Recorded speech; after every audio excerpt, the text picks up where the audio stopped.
اچھا، اس دن میں جو نیا قانون آیا ہے اس کو میں دیکھ رہا تھا، انٹرنیشنل پروٹیکشن ایکٹ 2026.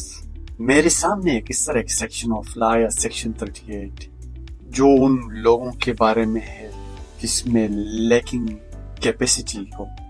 فرض کر لے ایک شخص اس کنٹری آتا ہے، اس کی ایکسٹریم مینٹل ایلنس ہوتا ہے، اس کو ڈیمینجیا ہوتا ہے، برین انجری ہوتا ہے، یا اس کی ذہنی حالت ایسی ہے کہ وہ خود سمجھ ہی نہیں سکتا کہ اسائلم کیا ہے اور وہ کس طرح اپلیکیشن دے گی. تو کیا اس کا حق ختم ہو جاتا ہے؟ بالکل نہیں.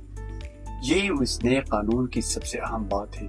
قانون کہتا ہے کہ اگر کوئی شخص خود اسائلم درخواست دینے کی کیپیسٹی نہیں رکھتا تو اس کے لیے کوئی دوسرا شخص اپلیکیشن دے گا. اس کی جو اسپاؤس، اس کے سیول پارٹنر، اس کی پیرنٹس، اس کے چلڈرن، یا کوئی ایسا شخص جس کا واقعی اس کی فلاح و بہبود، مطلب جتنے بھی اس کی فلاح کے ساتھ اس کا تعلق ہے.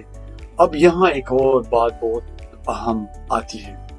جو امیگریشن اتھارٹیز ہے وہ صرف آپ کی بات پر یقین نہیں کریں گے، وہ آپ کی میڈیکل رپورٹ بھی آپ سے مانگ سکتے ہیں.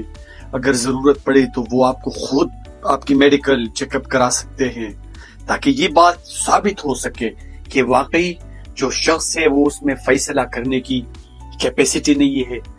یہ ایک بہت بڑی پروٹیکشن ہے قانون کی طرف سے، کیونکہ دنیا میں ایسے بہت سے لوگ ہیں جو سیول وار کی یا جس پر ٹارچر ہوا ہو یا جس پر جو یا ایکسٹریم مینٹل ایلنس ہو، وہ اپنا بات بیان نہیں کر سکتا.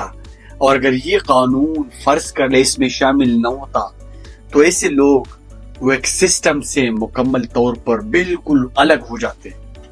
اس قانون کا جو ایکچوئل میسج بھی یہ ہے کہ اسائلم سسٹم صرف یہ نہیں ہے کہ مطلب اب جو ایک مضبوط لوگ ہوتے ہیں وہ صرف اپنے لیے اسائلم کر سکتے ہیں، بلکہ یہ کمزور لوگوں کے لیے یا جو بیمار ہو، جو ذہنی حالت اس کے متاثر ہو، یا اس کے لیے بھی ہے. اور یہی ایک نئے انٹرنیشنل پروٹیکشن سسٹم کی ایک اعلیٰ پہچان ہے.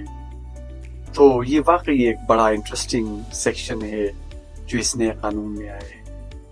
شکریہ.